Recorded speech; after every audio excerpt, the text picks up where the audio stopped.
Her billionaire husband filed for divorce to free himself. But when the judge revealed she had just inherited $2 billion, he realized he'd walked out on the wrong woman. Hi, my beautiful family. Welcome back to Mr. Peter's family. May the Almighty wrap every woman in a light so powerful that no darkness can touch her, bless her heart with endless comfort, and surround her steps with pure protection. Women carry worlds inside their hearts. They heal without being asked. They love without limits, and they stand strong even when life tests them. May every woman who hears this be lifted, honored, cherished, and rewarded with blessings beyond imagination. I pray that peace enters your home like a warm sunrise, that joy fills your days like gentle rain, and that every hidden pain in your heart turns into strength. May your life shine with mercy, love, and miracles that arrive exactly when you need them the most. And my family, why don't you comment? Your words give me strength. Comment below. I promise I will reply to each one of you with love. If your heart is pure, like the video. Glenn Adam had rehearsed his divorce speech in the shower, in the car, even in front of the bathroom mirror, but he never once practiced looking his wife in the eye while destroying her world. The penthouse smelled like the lavender candles Jenna always burned on Sunday evenings. Glenn hated that smell now. It reminded him of routine, of predictability, of a life that had somehow become too small for the man he believed he was becoming. He stood in the center of their living room, leather messenger bag already packed and waiting by the door, divorce papers folded neatly in his jacket pocket. Jenna walked in from the kitchen, still wearing the reading glasses she used when she was deep into one of her books. She looked comfortable, content, completely unaware that her husband had already left her weeks ago in every way that mattered. "We need to talk," Glenn said, and even he could hear how badly he'd stolen that line from 1,000 movies. She set down her mug of tea. Something in his voice made her fold her hands in her lap, like she was preparing for bad news from a doctor. Okay. Glenn pulled out the papers. This was it, the moment he'd been planning for months. Freedom, a fresh start, a life where he wasn't tied to decisions he'd made when he was too young to know better. "I'm filing for divorce," he said, trying to sound gentle but firm. "This isn't about you. It's about me. I need to find myself again. I need to be free." The words sounded hollow even as they left his mouth, but he pushed forward. He'd prepared for this. He'd gone over every point with his lawyer, rehearsed every line. "We got married too young," he continued, watching her face for reaction. She gave him nothing. Just those dark eyes watching him like she was seeing something he couldn't. "We've grown into different people. You're wonderful, Jenna. You really are. But I can't keep pretending we're still those kids who fell in love. I need space to figure out who I am without us." "Without us," she repeated softly. "Is there someone else?" Glenn felt his jaw tighten. He'd prepared for this question too. "There's someone I've been talking to. Nothing physical happened while we were together. But yes, I've been spending time with someone who makes me feel alive again." "How long?" "That's not important." "How long, Glenn?" He shifted his weight. "A few months. But like I said, nothing happened until I made the decision to leave. I'm not a cheater." Jenna almost smiled at that. Almost. "You're not a cheater. You just emotionally invested in another woman for months, planned a divorce in secret, and now you're standing in our home telling me about it after all the decisions are already made. But you're not a cheater." "Don't make this ugly," Glenn said, his voice hardening. "I'm trying to do this right. My lawyer will be fair about the assets. You'll be taken care of." "Your lawyer will be fair," she said, still in that same quiet voice. "How generous." "Jenna, please. We can both walk away from this with dignity if you don't fight me." She stood up slowly, walked to the window, looked out at the city lights spread below them like scattered diamonds. Glenn watched her shoulders, waiting for them to shake with crying. They didn't. "Who is she?" Jenna asked. "Her name is Britt. She's young and exciting, and she makes me feel like anything is possible. She doesn't look at me like I'm a paycheck or a status symbol. She sees me." "She's young," Jenna repeated. How young? Glenn's silence was answer enough. Jenna turned around, and he was surprised to see no tears on her face, just something harder, something that looked almost like disappointment mixed with pity. "You practiced this speech," she said. "You stood in front of a mirror somewhere and practiced breaking my heart like it was a business presentation. That's not fair." "No, Glenn. What's not fair is that you made me believe we were building something together while you were already shopping for the exit. What's not fair is that you're calling this freedom when what you really mean is you found someone with tighter skin and lower expectations. You're being cruel." "I'm being honest. Something you stopped doing months ago." She walked past him toward their bedroom. "Leave the papers on the table. I'll have my lawyer contact yours." Glenn felt something like relief mixed with unexpected irritation. She wasn't supposed to be this calm. "That's it? No screaming? No begging me to stay?" Jenna stopped in the doorway and looked back at him. Really looked at him for the first time since he'd started talking. "You want me to beg? Is that what would make you feel better about this?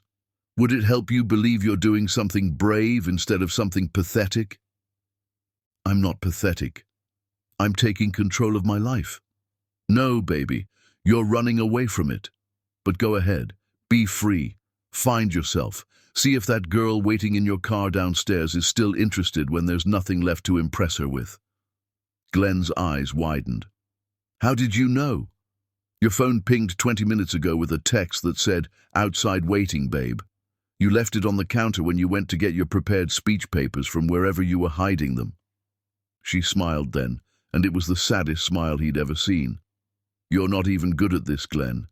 You're just convinced you are." He grabbed his bag from by the door, angry now, angry that she wasn't falling apart, angry that she was making him feel small when he was supposed to feel liberated. "Sign the papers, Jenna. Let's both move on with our lives." "Oh, I'm going to move on," she said quietly. "Trust me on that." He walked out, pulling the door closed behind him with more force than necessary. The elevator ride down felt longer than it should have. Britt was waiting in his car, music playing, her phone out recording what she probably thought was a romantic moment. Young and exciting and making him feel alive. Everything Jenna had stopped being. "How did it go?" Britt asked, touching his arm with fingers that felt too light, too temporary. "It's done," Glenn said, starting the car. "I'm finally free." She squealed and kissed his cheek, already posting something about new beginnings.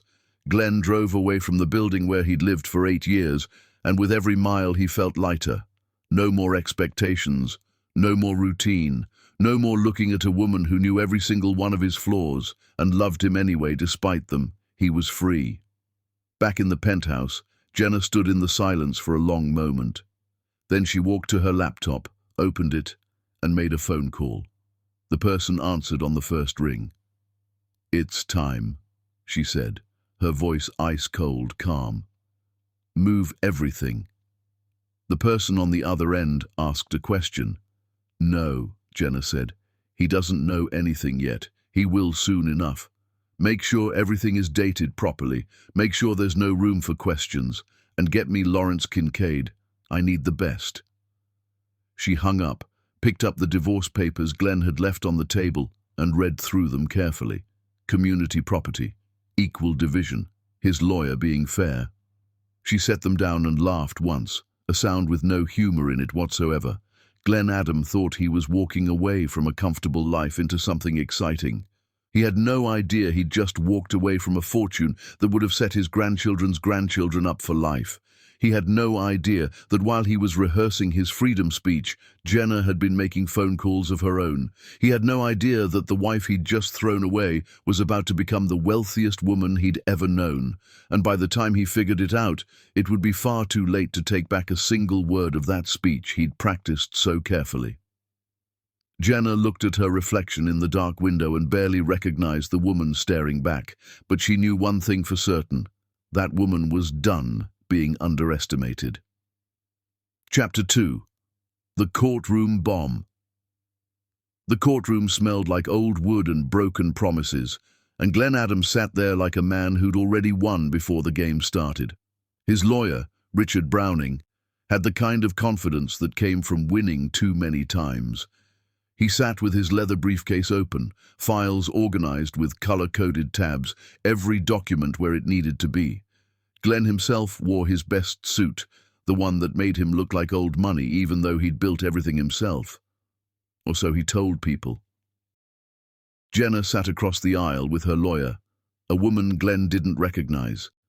She'd refused his offer to recommend someone from his network. Stubborn until the end. She looked different. Hair pulled back severe, wearing a black suit that made her look like she was attending a funeral. Maybe she was. The funeral of their marriage. The judge entered, and everyone rose. Judge Linda Hawthorne, a woman in her 60s with silver hair and eyes that had seen every trick in the book. She sat, reviewed the files in front of her, and began. This is the dissolution of marriage between Glenn Adam and Jenna Sandler Adam. I've reviewed the preliminary filings. Mr. Browning, you may proceed. Richard stood, smoothing his tie. Your Honor, this is a straightforward division of marital assets. My client has been more than generous in his proposal. The marriage lasted 8 years, there are no children, and both parties are in agreement that the relationship has reached its natural conclusion. We're proposing a 50-50 split of all marital assets, which total approximately $50 million in combined value. The judge looked at Jenna. Mrs. Adam, you're represented by Lawrence Kincaid. A man stood from beside Jenna. He was older, black with grey at his temples and a reputation that made lawyers in 4 states nervous. Glenn felt his first flutter of concern. Lawrence Kincaid didn't handle routine divorces. I am, Your Honor, Lawrence said, his voice deep and measured. Mr. Kincaid, does your client contest the asset division? We do not contest Mr. Adams' accounting of his assets, Your Honor. However, we do need to address a significant omission in the financial disclosures. Richard frowned.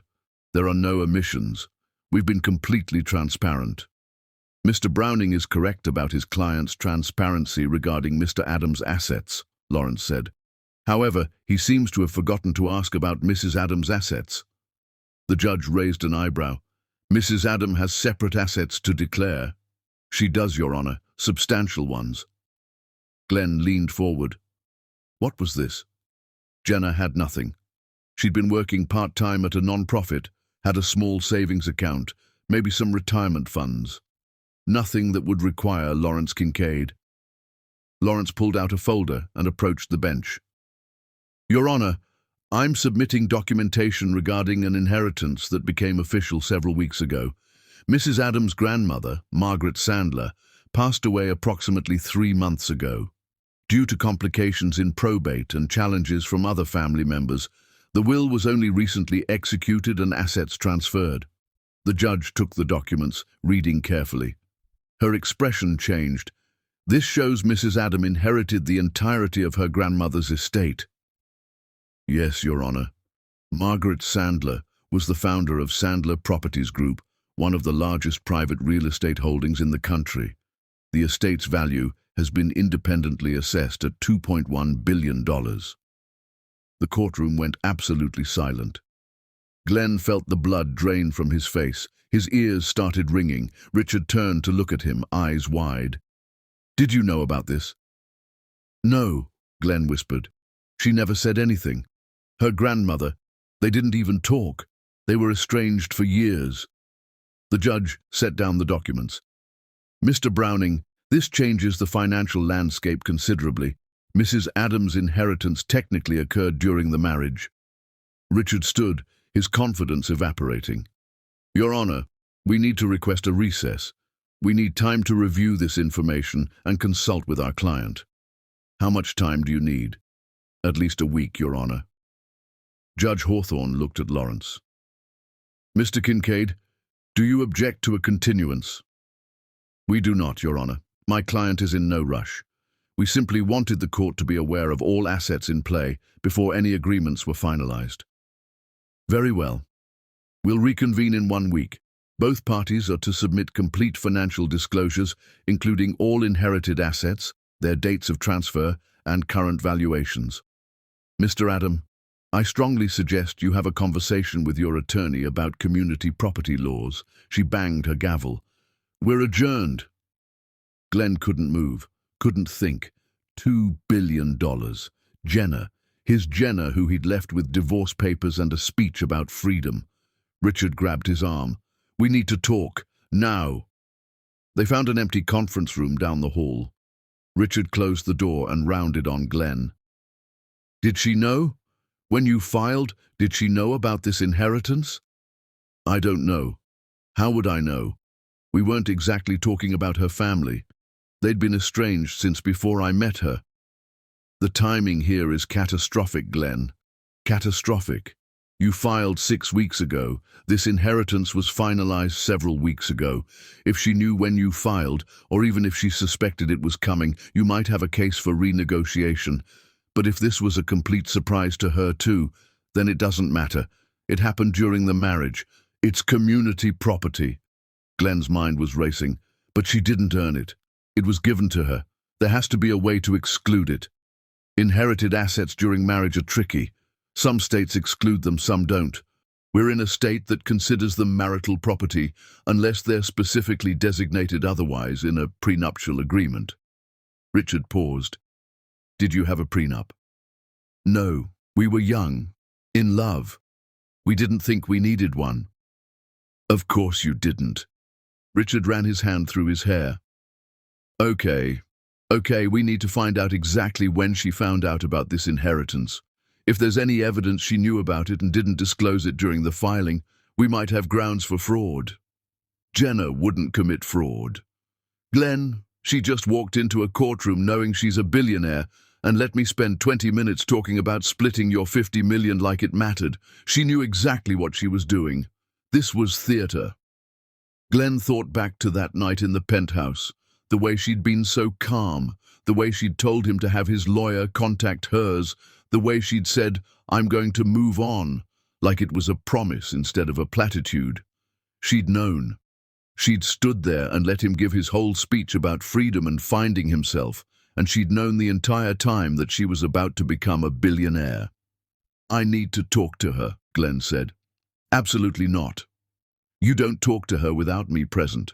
You don't text her, you don't call her, you don't go anywhere near her. Do you understand me? Any communication could be used against us. Against us? Richard, she's my wife. She's your soon-to-be ex-wife who's worth $2 billion that you just filed to divorce. She's not on your side anymore, Glenn. She's the opposition. Glenn walked out of the conference room in a daze. He made it to his car before the full weight of what had just happened hit him. He pulled out his phone, scrolled to Britt's number, then stopped. He couldn't tell her about this. She'd been posting about their relationship online, calling him her successful entrepreneur boyfriend, living for the lifestyle his money provided. His money, $50 million that had seemed like a fortune until about an hour ago. He scrolled to Jenna's number instead, started typing a message, deleted it, started again. I didn't know. I swear I didn't know about the inheritance. Can we talk? He hit send before he could stop himself. The response came back almost immediately. Your lawyer told you not to contact me. Listen to your lawyer, Glenn. It's the smartest thing you've done in months. He stared at the message, reading it over and over. There was no anger in it, no emotion at all, just a simple statement of fact. She knew Richard would tell him not to contact her. She knew Glenn would do it anyway. She knew everything. And Glenn realized with a clarity that felt like ice water in his veins that he'd just made the biggest mistake of his life. He'd rehearsed walking away from Jenna Sandler. He'd practiced leaving her behind. He'd convinced himself he was trading up, moving forward, becoming the man he was always meant to be. Instead, he'd walked out on $2 billion and the only woman who'd ever loved him when he had nothing. His phone buzzed. Another message from Jenna. By the way, Glenn, I didn't know about the inheritance when you left. I found out the same day I got served with divorce papers. Funny how things work out, isn't it? Almost like the universe has a sense of humor about people who mistake luck for intelligence. Glenn sat in his car in the courthouse parking lot and felt his perfect new life crumbling before it had even begun. Chapter 3. The Mother-in-Law's Real Face. Barbara Adam had never learned how to knock like she was asking permission. She knocked like she was announcing her arrival to people who should have been waiting for her. Jenna heard the pounding on her hotel suite door and checked her watch. Almost midnight. She'd been expecting this visit, just not quite this late. Barbara had restraint usually, at least enough to wait until morning. The fact that she was here now, at this hour, meant she was desperate. Jenna opened the door. Barbara stood in the hallway wearing a Chanel suit that probably cost more than most people's monthly rent, but her makeup was smudged around her eyes and her hair looked like she'd been running her hands through it. She pushed past Jenna into the suite without being invited. "We need to talk," Barbara said, her voice shaking. "We need to talk right now." "Hello, Barbara. Please come in," Jenna said dryly, closing the door. Barbara spun around. Don't you dare act casual about this. Do you have any idea what you've done? Do you have any idea what this is going to do to Glenn? What I've done?" Jenna moved to the minibar, poured herself a glass of water. She didn't offer Barbara anything. "I inherited money from my grandmother. That's what I've done."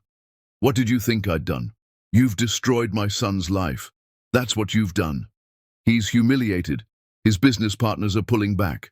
His friends are laughing at him behind his back. The press is calling him the man who divorced a billionaire for an Instagram girl. Maybe he should have thought about that before he filed the papers." Barbara's carefully constructed composure cracked. Tears started running down her face, cutting through foundation and powder. She sank onto the couch like her legs wouldn't hold her anymore. Please, Jenna. Whatever has happened between you and Glenn, think about the family. Think about everything we've built together. We didn't build anything together, Barbara. You tolerated me because Glenn wanted me. That's not the same thing. That's not true. I've welcomed you into our family. I've treated you like a daughter. Jenna sat down across from her, studied the older woman's face. "Did you, though? Did you really?" "Of course I did. Yes, there were adjustments at first. Any mother has concerns when her son marries young. But I accepted you. I made peace with his choice."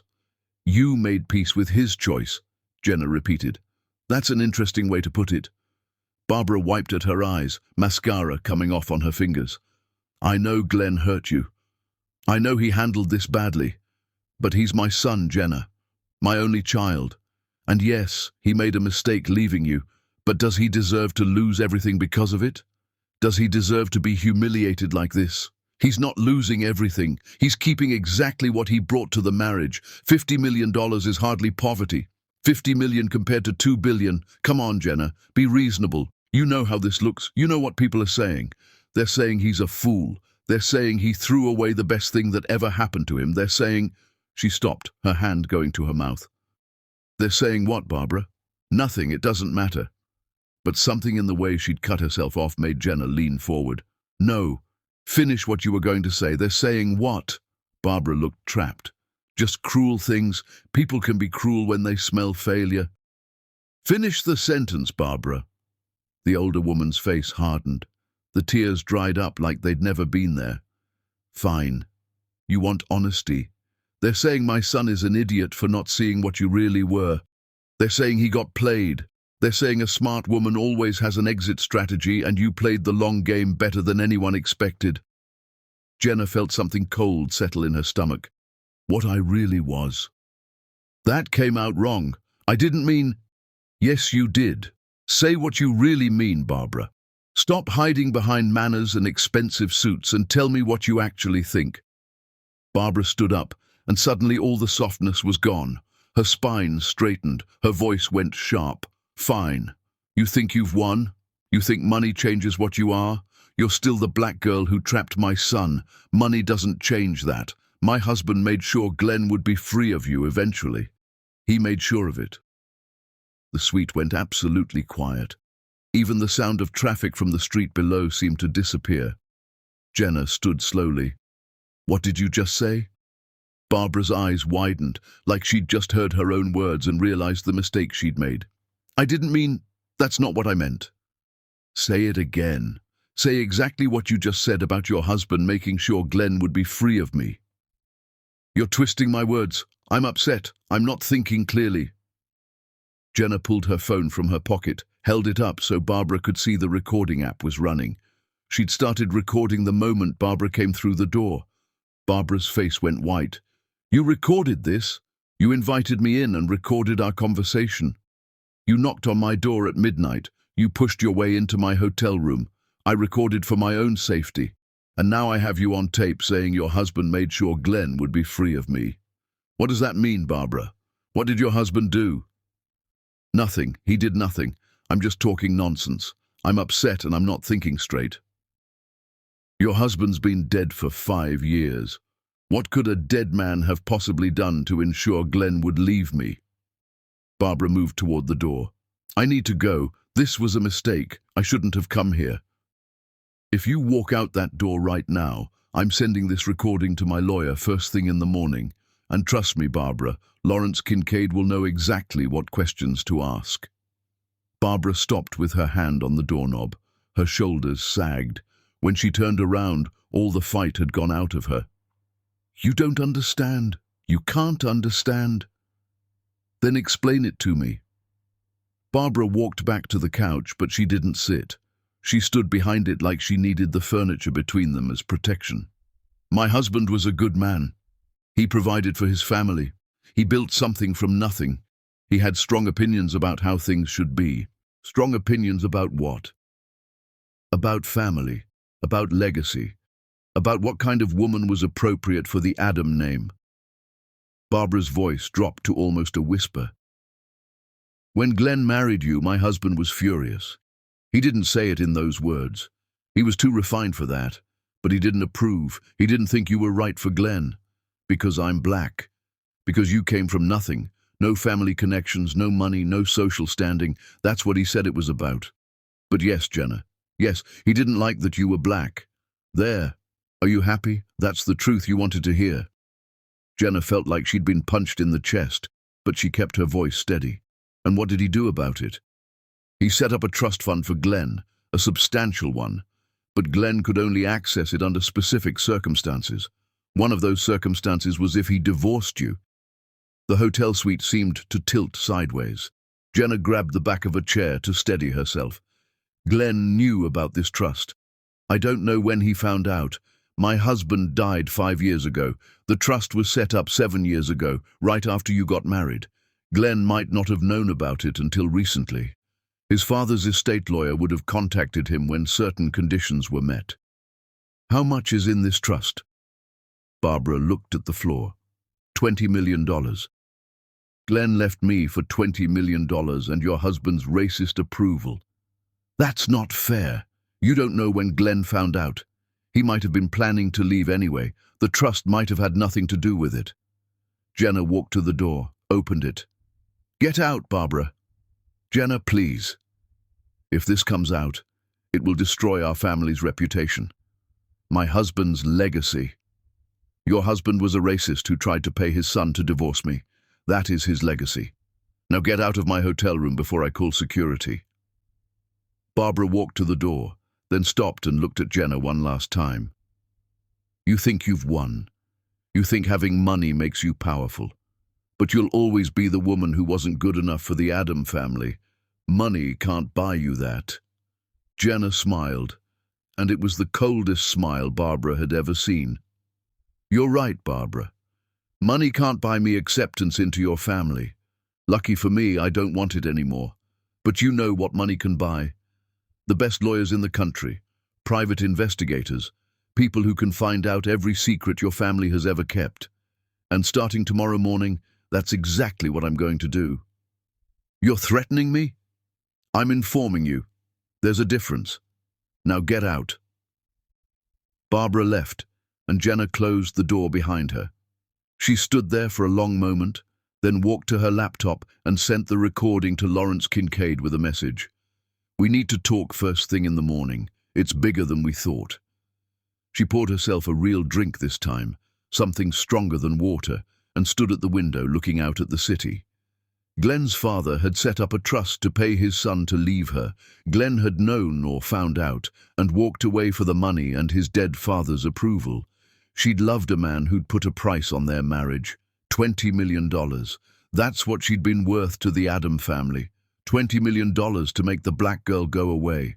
Jenna thought about the $2 billion sitting in accounts with her name on them. She thought about Glenn sitting somewhere right now, realizing what he'd lost.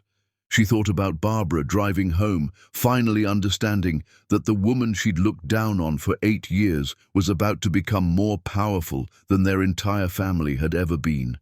And she smiled.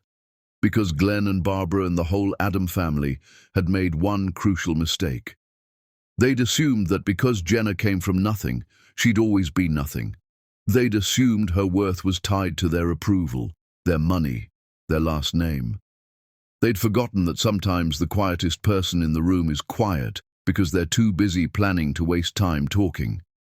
The recording of Barbara's confession sat in Lawrence Kincaid's inbox, waiting for morning. And when morning came, the real game would begin. Jenna raised her glass to the city lights and whispered to the ghost of the grandmother she'd never really known, "Thank you for giving me a weapon. Now watch me learn how to use it." Chapter 4. The Grandmother's Letter. Lawrence Kincaid's office looked like a place where important decisions got made and weak arguments went to die. Jenna sat in a leather chair across from his massive desk, watching him read through documents with the focused intensity of a surgeon examining X-rays. He'd been her grandmother's lawyer for decades, and when Jenna had asked for representation, he'd agreed immediately. Now she understood why. He hadn't just been her grandmother's lawyer.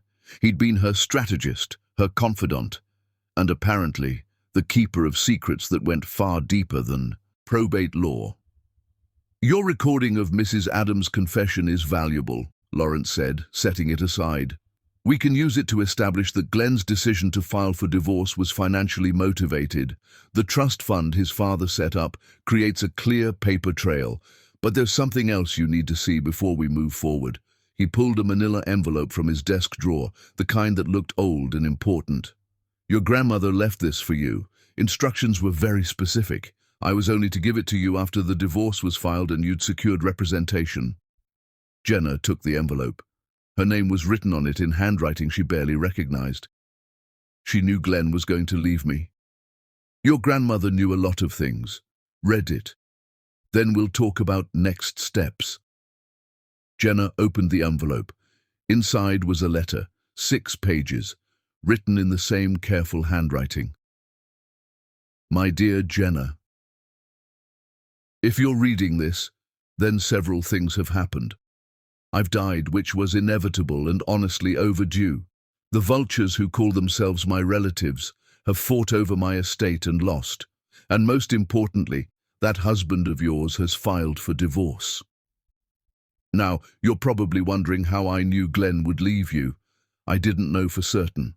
I'm not a fortune teller. But I understand men like him. I've built my career reading people, understanding patterns. When I had Glenn investigated and discovered his father's trust fund, I knew the odds. Men who grow up with racist fathers either reject that poison or absorb it slowly. Glenn was absorbing it. I watched him at charity events over the years. Yes, I watched, though you never knew I was there. I saw how he positioned you in photos, noticed when he started introducing you differently to certain crowds. A man who's ashamed of his wife doesn't stay married when money offers him an exit. So, I didn't predict the future, Jenna. I calculated probabilities and prepared for the likely outcome. If I was wrong, if Glenn proved to be better than I thought, then you'd inherit a fortune and stay married to a good man. Win-win, but I wasn't wrong. I'm rarely wrong about people who value money over love. 6 years ago, you married Glenn Adam. I saw the announcement in the society pages. I hired investigators to look into your husband's family. What they found disturbed me. Glenn's father, Richard Adam Sr., was a man who hid his prejudices behind philanthropy and social graces. When Glenn married you, Richard was furious. Not publicly, never publicly, But he was a man who believed in bloodlines and racial purity and all the other garbage that weak men use to feel superior. Richard set up a trust fund, $20 million. Glenn could access it under 3 conditions: when he turned 45, when Richard died and Glenn had been married to an appropriate woman for 5 years, or when he divorced you. The trust document actually specifies current spouse as a condition for denial of funds. My lawyers have the original. It's as racist as it is legal. I spent my whole life building an empire.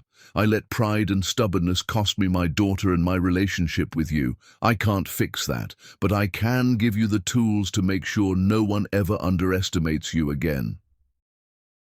Use this inheritance wisely, Jenna, not just to be rich. Any fool can be rich. Use it to be powerful. Use it to show Glenn exactly what he lost when he decided you weren't good enough for their name. Make them pay because you deserve justice. And if making them pay happens to destroy the Adam family's standing, consider that my final gift to you. Your grandmother, Margaret Sandler. P.S. Lawrence has additional files I've compiled on Glenn's family. Use them however you see fit. Jenna read the letter 3 times. Her hands were shaking by the end. Lawrence sat quietly, letting her process. She didn't know for certain, Jenna finally said. She was reading patterns, making educated guesses based on human behavior. Your grandmother understood that people are predictable when money is involved. She didn't need a crystal ball. She just needed to understand what motivated Glenn's family. This isn't love. This is strategy. With your grandmother, the two were often intertwined. Lawrence pulled out another folder. She wasn't wrong about the files. I have documentation on Glenn's family going back 3 generations. Every business dealing, every questionable decision, every secret they've tried to bury. Your grandmother was thorough. Jenna stared at the folder. Why are you giving me this? You were her lawyer. Aren't there ethics rules about this kind of thing? I was her personal attorney, not her therapist. She compiled this information legally through investigators and public records. It's yours now, part of the estate. What you do with it is up to you. He paused. Though I will say, your grandmother's instincts about people were rarely wrong. If she calculated that Glenn would choose money over you, there was good reason she was so certain. Jenna thought about the letter, about her grandmother watching her marriage from a distance for years, gathering evidence, building a case, preparing for a moment she believed would come. It was cold. It was calculating. It was probably the closest thing to love Margaret Sandler knew how to give. Glenn's trust fund, Jenna said. Can we prove he knew about it before he filed? We can prove the estate lawyer contacted him 8 months ago to inform him of the conditions. We can prove he met with that lawyer multiple times. We can't prove definitively that's why he filed for divorce, but the timeline is damning. 8 months! He's been planning this for 8 months. Jenna felt something crack open inside her chest, something that had been holding on to hope that maybe Glenn had made an impulsive mistake. He looked me in the eye for 8 months, knowing he was going to leave. Men like Glenn compartmentalize well. They tell themselves stories where they're the hero. He probably convinced himself he was doing you a favor, setting you free to find someone who really loved you. Men like him are excellent at justifying their worst impulses. Jenna stood up, walked to the window, looked out at the city. Somewhere out there, Glenn was probably with Britt, enjoying his freedom, counting on his $20 million, completely unaware of what was about to hit him. My grandmother wants me to have justice, she said quietly. Your grandmother wants you to have options. Destruction is one of them, but there are others. You could settle quietly, take your half of the community property, move on with your life. You could be the bigger person. Is that what you'd recommend? Lawrence was quiet for a long moment. My professional recommendation, take the high road. Settle quickly, keep your dignity intact, move on. My personal opinion, make him regret every single decision that led him to walk out on you. But I'm a bitter old man who's seen too many good people get destroyed by arrogant ones. You're young. You have your whole life ahead of you. Don't let revenge poison it. Jenna turned back to face him.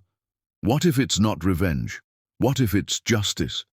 Then you better be very sure you know the difference, because from where I'm sitting, they look remarkably similar. She picked up her grandmother's letter, folded it carefully, put it back in the envelope. Glenn's father tried to buy my marriage's end. Glenn took the deal. His mother just told me I'll never be good enough for their family name. They all think I'm nothing. They all think money is the only power that matters. And now you have more money than they'll ever see. No. Now I have the resources to make sure they understand exactly what they threw away. There's a difference. She looked at Lawrence. I want to see everything you have on Glenn's family. Every secret, every shady business deal, every skeleton in every closet. I want to know everything my grandmother knew. That's going to take some time. There's a lot of material. I have time. Glenn's not going anywhere. He's too busy counting his $20 million and congratulating himself on his freedom. She smiled, and it was her grandmother's smile, the one that had terrified business rivals for decades. Let him celebrate. Let him think he got away with something, because when I'm done, he's going to realize that the worst thing he ever did wasn't leaving me. It was underestimating me. Lawrence pulled out a keycard, slid it across his desk. Your grandmother maintained an office in this building, separate from her corporate headquarters. She used it for sensitive research and private meetings. It's yours now. Everything you need is in there. Computer access, file cabinets, a safe with additional documents. The password to the computer is your birthday. Jenna took the keycard. She really did think of everything. Your grandmother didn't believe in improvisation. She believed in preparation. She spent years preparing you for this moment, even though you didn't know it. She just didn't live long enough to see it happen. Do you think she would have been proud if she could see this? Lawrence stood, walked around his desk, and for the first time since she'd met him, his expression softened. Your grandmother spent her whole life building walls and pushing people away because she was too stubborn to admit when she was wrong. But in the end, she tried to give you the one thing she never had. A chance to fight back when powerful people tried to make you small. Yes, Jenna. I think she'd be very proud. Jenna left Lawrence's office with the keycard, the letter and a folder full of secrets that could dismantle a family's carefully constructed reputation. She took the elevator up 3 floors to her grandmother's private office, used the keycard, stepped inside. The office was smaller than she expected, more personal. There were photos on the wall, her grandmother receiving awards, cutting ribbons, standing in front of buildings she'd built. And in the corner, one photo that made Jenna's breath catch. Her mother, young and beautiful, standing next to Margaret Sandler in front of a house. Both of them were smiling. Jenna picked up the photo, studied her mother's face.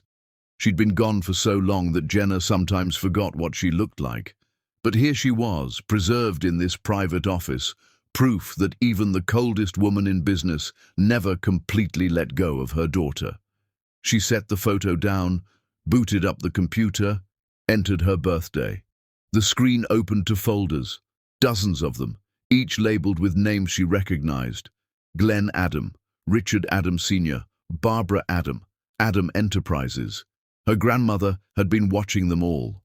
Jenna opened the first file and started reading. Glenn's business practices, his partnerships, his deals, the corners he'd cut, the people he'd screwed over, the lawsuits settled quietly out of court. She read for hours, and with every page, every document, every secret uncovered, she felt her grandmother's presence in the room, a ghost with a purpose, a woman who'd failed at love but excelled at war. By the time Jenna left the office that night, she knew exactly how this was going to go. Glenn wanted his freedom and his father's money. He was going to get both, but he was also going to learn that some women don't just break when you leave them, some women break you back. And Glenn Adam was about to find out exactly which kind of woman he'd married. Chapter 5. The Girlfriend's Truth. Britt showed up at Jenna's hotel exactly when she'd said she would, which was the first surprise. Jenna had received the text that morning. I need to talk to you, please. It's important. The number wasn't saved, but Jenna knew who it was. Glenn's girlfriend. The girl who'd been waiting in the car the night he'd delivered his freedom speech. Now Britt sat on Jenna's couch, and nothing about her matched expectations. No designer clothes, no perfect makeup, no phone out. She wore jeans and a simple black sweater. She looked tired, serious, terrified. "Thank you for seeing me," Britt said, her voice shaking. "I wasn't sure you would." "I'm not sure why I did," Jenna replied, staying standing. "What do you want?" Britt pulled out a folder, the movement careful. "I need to show you something, but first, you need to know I'm not what Glenn thinks I am. You're his girlfriend, young, exciting, making him feel alive. No, I'm not his girlfriend, I never was." Jenna went very still. "Explain that." "My name is Brittany Chen. I'm a paralegal. 6 months ago, a man named David Russo hired us. He used to be Glenn's business partner. Glenn forced him out 3 years ago, used legal loopholes to claim full ownership. David lost everything. He tried to sue, but Glenn had better lawyers." "And this connects to you how?" "David wanted evidence of fraud, but Glenn's too careful, so David hired our firm to get close another way, through me. I was supposed to be young and dumb and exactly what Glenn thinks he deserves. It worked. He ate it up." Jenna felt something cold spreading through her chest. "You're telling me your entire relationship is an investigation?" "And I found everything." Britt handed over the folder. "Glenn's been embezzling from his own company, hiding assets offshore, setting up shell corporations. He's been committing fraud for years, and I documented all of it." Jenna opened the folder. Bank statements, email threads, documents with dates that didn't match. This was everything, enough to send Glenn to prison. "Why show me this?" Jenna asked. "Your client is David Russo. He has copies. But when your divorce made news, I realized something. A business partner claiming fraud is easy to spin. But you, the wife he abandoned, if you testify with this evidence, showing Glenn planned fraud during your marriage while divorcing you for a racist trust fund, there's no way he walks away. We bury him." "Personal for who?" Britt's voice went soft. "My mother married a man like Glenn. Successful, charming. They were together 15 years. Then he filed out of nowhere. He'd been planning it, hiding money. By the divorce's end, my mother got nothing. She never recovered. She's still working 2 jobs. He's in a beach house with his new wife. I'm sorry that happened. I became a paralegal to stop men like that. When David approached us about Glenn, I volunteered immediately. I knew exactly what kind of man Glenn was." Jenna sat down. "You played a role for 6 months. It's justice. Glenn had no idea the girl he showed off was documenting every confession about moving money, every time he bragged about outsmarting partners, every drunk admission. Did you sleep with him?" Britt looked Jenna directly in the eye. "No. I told him I wanted to wait until his divorce was final. He liked that. He thought it made me pure. Men like Glenn have specific fantasies." "Why are you here?" "Because you're the wife he abandoned. If you testify, if you show Glenn planned financial fraud while divorcing you for racist money, we bury him, legally, financially, publicly." Jenna closed the folder. "You want me to help destroy the man you've been pretending to date. I want to help you make sure he pays, and if that helps David, even better. But this is your choice. You don't owe me anything, but you owe it to yourself. Why go on social media? Why post like it was real?" Glenn needed to believe it. He needed to feel like he was winning. The more public, the more comfortable he got. The more he confessed. Men like Glenn can't help bragging. Jenna walked to the window.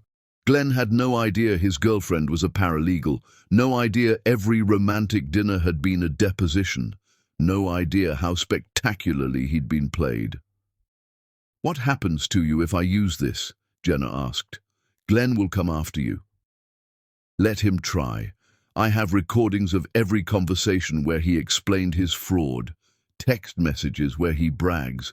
If Glenn comes after me, I have enough to destroy him. Besides, I don't care what happens to me. I care that men like Glenn stop treating women like disposable accessories. Your mother would be proud. She doesn't know what I do. She thinks I'm a regular paralegal. She doesn't know I volunteer for cases like this. If she knew, she'd be horrified. She'd say I'm too angry, that revenge isn't healthy." Britt smiled sadly. She's probably right. But I can't stop. Every time I help someone like you, I imagine I'm helping her. Glenn thinks you're stupid. I know. Men like Glenn always think women like me are stupid. That's why we win. Will you testify? In court? I'll do whatever you need. I have hours of recordings, emails, banking documents. Glenn thought he was covering his tracks, but he was confessing to a witness. Jenna picked up the folder. This is going to destroy him completely. Good. Maybe the next man will think twice. That's not how men like Glenn work. They always think they're the exception. Then we'll keep catching them. Britt stood. I need to know if you're going to use this, but I understand if you want the high road. Not everyone wants to be the woman who destroys her ex-husband. Jenna thought about her grandmother's letter, the trust fund, Barbara's confession, Glenn practicing his freedom speech, 6 years of marriage to a man waiting for the right moment to leave. I'm not interested in the high road, Jenna said. I don't need to prove I'm better than Glenn. I just need to prove he made a mistake leaving me. Britt smiled genuinely for the first time. Then we're on the same team. I was getting tired of pretending to worship Glenn Adam. How much longer do you have to pretend? Until divorce proceedings are over. Glenn can't know what I am until after you've won. If he figures it out too soon, he'll destroy evidence, spin it. We need him comfortable, arrogant, walking into that courtroom thinking he's in control. He thinks he's going to negotiate for part of my inheritance. Let him think that. Let his lawyers prepare. Then we hit him with everything. The embezzlement, hidden accounts, fraud, the racist trust. We make sure the judge understands Glenn Adam isn't a victim of bad timing. He's a calculating fraud. Jenna walked Britt to the door. Why really come here? You could have sent this through lawyers. Britt was quiet. Because you deserve to hear it from me. You deserve to know the girl your husband thought he was escaping to was the trap. And because I know what it feels like to watch someone you love choose someone else, even if it's fake. I know you've seen pictures of Glenn and me. I know that hurt. I wanted you to know it was never real. Not for 1 second. It was real for him, though. Yes? And that's going to make it worse when he finds out. After Britt left, Jenna sat alone, the evidence folder on the coffee table. Glenn had been planning to leave for months, and the whole time he'd been digging his own grave, confessing to a woman he thought was too young to understand. Jenna called Lawrence Kincaid. I have everything we need, she said, and it's so much worse than we thought. How bad? Prison bad. Complete destruction bad. Lawrence was quiet. Are you sure? Once we start, there's no going back. Glenn won't just lose money, he'll lose everything. Jenna thought about the freedom speech, Glenn walking out while Britt waited, Barbara's racism, the trust fund designed to get rid of her. Good, she said, that's exactly what I want. Then let's make sure he understands what he lost. Jenna hung up and looked out at the city. Glenn thought he'd won. He thought he'd escaped into freedom. He had no idea his girlfriend was the weapon that would destroy him. No idea every intimate conversation had been recorded, documented, filed as evidence. He had no idea Jenna Sandler was about to teach him the most expensive lesson of his life. Never underestimate the woman you leave behind, especially when you chose money over love. Because eventually, she'll have more of both. Chapter 6. The Sister's Choice. Maya Sandler Burke showed up at Jenna's hotel at 3 in the morning with 2 kids asleep in the backseat of a car making a noise cars shouldn't make. Jenna, startled awake, pulled on clothes and ran down to the parking garage. Maya sat in the driver's seat, not crying, not speaking, just staring at the steering wheel. Maya? Jenna knocked gently. What happened? Maya unlocked the doors. Jenna slid into the passenger seat. In the back, a boy and a girl, maybe 6 and 8, slept with the abandoned piece of children who'd learned to sleep through their parents' wars. Kevin left, Maya said, her voice flat. He's been cheating for 6 months. He wants a divorce. He cleaned out our bank account. I don't have anywhere to go. Jenna felt her heart crack. How long have you been driving? I don't know. A while. I didn't know where else to go. Maya finally turned to look at Jenna, and her eyes were empty. I know we haven't been close. I know I wasn't there when Glenn left. I just didn't know where else to go. You came to the right place. Come on, let's get the kids upstairs. They carried the sleeping children to Jenna's suite, put them in the bedroom.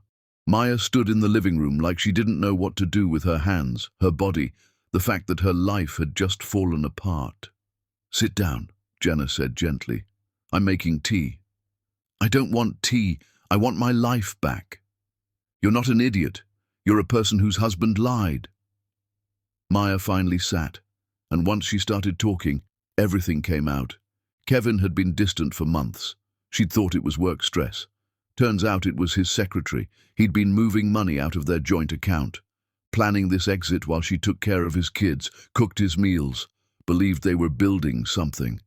I have nothing, Maya said. No savings, no job, nowhere to live. You have me, Jenna said quietly, and I have enough money to make sure you and those kids never worry about Kevin again. Maya looked up, tears finally filling her eyes. I can't take your money. You're not taking it. I'm giving it. Jenna pulled out her phone. By tomorrow afternoon, you'll have a house, good school district, safe neighborhood, in your name so Kevin can't touch it. And I'm transferring enough for expenses until you figure out next steps. Jenna, no. That's too much. Maya, I just inherited $2 billion. Let me help you. Maya started crying then, the kind that comes from months of holding everything together. Jenna held her while she sobbed and felt her own anger at Glenn grow sharper. This is what men like Glenn and Kevin did. They planned exits, they secured futures, and they left women scrambling to survive. They stayed up all night talking. Maya told stories about Kevin that sounded exactly like Glenn's playbook. The emotional withdrawal, making her feel like she was imagining problems, accusing her of paranoia when she asked about money. They're all the same, Maya said as the sun rose. Different faces, same strategy. Glenn's about to learn that leaving doesn't mean winning, Jenna said, then told her sister everything. The inheritance, the trust fund, Barbara's confession, Britt's investigation. Maya listened with growing amazement. You're going to destroy him, Maya said. I'm going to make sure he understands what he threw away. The kids woke around 7. Jenna ordered breakfast, let them watch cartoons, made calls for the house and transfers. Maya cried when she saw the numbers, but this time it was relief mixed with disbelief. I'll pay you back, Maya said. I don't want you to pay me back. I want you to build a life where you never need anyone's permission to be safe. 2 days later, Maya and the kids were settled in a 3-bedroom house. Jenna had hired a lawyer for Maya's divorce, paid the retainer, made sure Kevin would get nothing he wasn't entitled to. Jenna was at her grandmother's office when her phone rang. Unknown number. Jenna? Maya sounded tense. Something just happened. Someone just left. Glenn's lawyer. Jenna went still. Richard Browning came to your house? Yes. He knew where I was. He said he was concerned about your mental state. Said sudden wealth causes psychological problems. Asked if I'd noticed changes in your behavior. What did you tell him? I said you were fine and he should leave. But he kept pushing. Said Glenn's family is worried. Said they want to make sure you're advised properly. And then he offered me money, $200,000 to testify you've been acting unstable, that you're making irrational decisions, that you're not equipped to handle the inheritance. Jenna's hand tightened on the phone. What did you say? I told him I was recording the conversation. He left pretty quickly after that. You were actually recording? Yes. You told me about Britt recording Glenn. I figured if Glenn's lawyer showed up, I should protect myself. I got the whole thing. Him offering money, coaching me on what to say, all of it. Jenna felt hope mixed with pride. Maya, you just gave me the last piece I needed. For what? To prove Glenn and his lawyers are willing to commit fraud for part of my inheritance. With your recording, I can prove it's manufactured. Why come to me, though? Because you're my sister. Family testimony carries weight, and they probably thought you'd be vulnerable. A woman whose husband just left, struggling with money, afraid. They thought you'd be an easy target. Maya was quiet. They thought wrong. Yes, they did. Can you send me that recording? Already done. After they hung up, Jenna listened 3 times. Richard Browning's voice was smooth, professional, carefully not threatening while making the threat clear. We're prepared to compensate you for your time and testimony. $200,000 is significant. All we need is for you to be honest about your concerns regarding your sister's recent behavior. But Maya's response was perfect. I'm recording this. I suggest you leave my property before I call the police and report witness tampering. Jenna sent it to Lawrence with a message. They just made a huge mistake. Glenn's lawyer tried to bribe my sister. We have it on tape. Lawrence called back within 5 minutes. This is grounds for disbarment and criminal prosecution. Richard Browning just destroyed his career and potentially put himself in prison. Can we use it? Can we use it? Jenna, this is the nuclear option. If we introduce this, Glenn doesn't just lose the divorce. Richard faces criminal charges. This ends everything. Good. Let's end it. Once we play this card, there's no negotiation, no settlement, just complete destruction. Jenna thought about Glenn's freedom speech, the trust fund, Barbara's racism, Britt pretending to love Glenn for 6 months, Kevin leaving Maya with nothing, all the men who thought they could discard women and walk away clean. I'm sure, she said. Play the card. That night, Jenna drove to Maya's house. After the kids were asleep, the sisters sat on the back porch with tea. Thank you, Maya said quietly. For everything. The house, the money, believing me. No one else believed me. Everyone thought I was paranoid. I believe you because I lived it. Glenn told me I was imagining things too. That's what they do. They make us doubt ourselves until they're ready to leave. Do you think we'll ever trust anyone again? I think we'll trust people who earn it. And we'll never accept less than we deserve just because we're afraid of being alone. Maya looked at her sister. You've changed since Glenn left. You're different. I'm the same person. I'm just done pretending to be smaller than I am so men don't feel threatened. Glenn's going to regret leaving you. Glenn already regrets leaving me. He's about to regret it even more. Maya reached over and took Jenna's hand.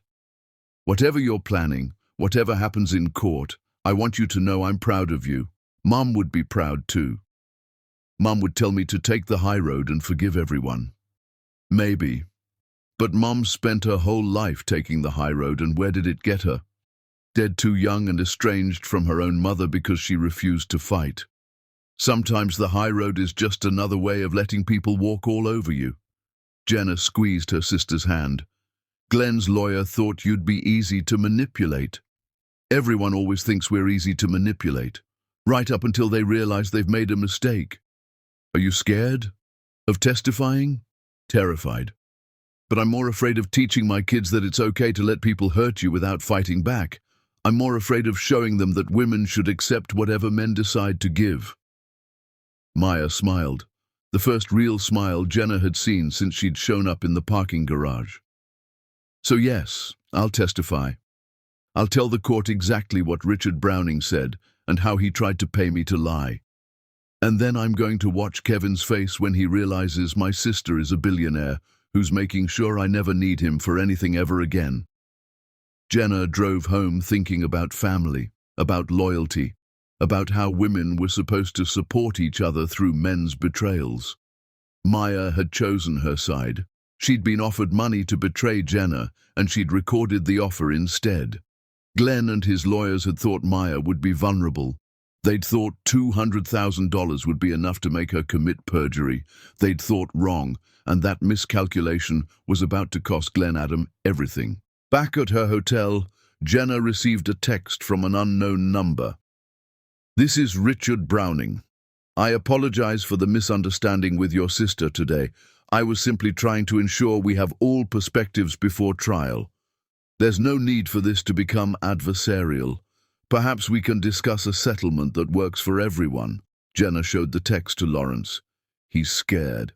He should be. He just committed a crime and got caught. Now he's trying to walk it back before it destroys his career and lands him in prison. What should I say? Nothing. Let him panic. Let Glenn panic. Let them realize this isn't just a divorce anymore. This is a reckoning. Jenna didn't respond. She didn't need to. Richard Browning had made his play and lost. Glenn had sent his lawyer to bribe a vulnerable woman, and that woman had been smarter than they expected. The game was almost over. Glenn just didn't know it yet. But he would. Soon enough, he would understand that the woman he'd walked away from wasn't broken by his departure. She'd been freed by it, freed to become something he'd never imagined she could be. And now, there was no going back. Chapter 7. The Sun.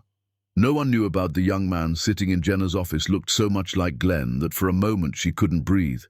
Same jawline, same eyes, same way of sitting with his shoulders back like he was ready for a fight.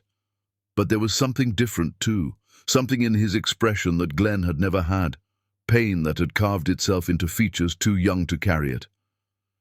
"My name is Marcus Holloway," he said, and his voice was steady despite the way his hands gripped the arms of the chair. "Glenn Adam is my father, and I can prove it." Lawrence Kincaid sat beside Jenna, his face unreadable. They'd received the call an hour ago. A young man claiming to be Glenn's son, requesting a meeting. Lawrence had run a preliminary background check. Everything indicated this wasn't a scam. "How old are you, Marcus?" Jenna asked gently. 19. I'll be 20 next month." "And your mother?" "Angela Holloway. She died last year, cancer." "I'm sorry." Marcus's jaw tightened. "Don't be. She had a good life despite what Glenn tried to do to us. She made sure I had everything I needed. Education, stability, love. Everything Glenn refused to give." "Tell us the story," Lawrence said, "from the beginning." Marcus pulled out his own folder. He'd come prepared. "My mother met Glenn when she was 23. He was 25. This was before he married you, Mrs. Adam, before he'd made his fortune. They dated for 8 months. She got pregnant. When she told Glenn, he gave her $10,000 and told her to take care of it. She refused. He told her if she kept the baby, he'd deny it was his. He said no one would believe her. He said he had a future and she wasn't part of it. What did she do? She had me anyway. She worked 3 jobs to support us. She never asked Glenn for anything because she knew he'd just deny it again. But she kept records. Every text message, every email, every check he sent to try to keep her quiet. She documented everything. He sent money. In the beginning, usually with notes telling her to disappear, sometimes with threats about what would happen if she tried to claim he was the father publicly. But after a while, the money stopped. He just pretended we didn't exist. Jenna felt sick. "Did you ever meet him?" "Once, when I was 10. My mother was diagnosed with cancer the first time. She went into remission, but she was scared. She wanted me to know who my father was in case something happened to her, so she took me to his office. We waited 3 hours. When Glenn finally came out, she told him who I was. He looked at me for maybe 5 seconds. Then he told security to escort us out. He said if we ever came back, he'd call the police and have us arrested for harassment." "I'm so sorry, Marcus."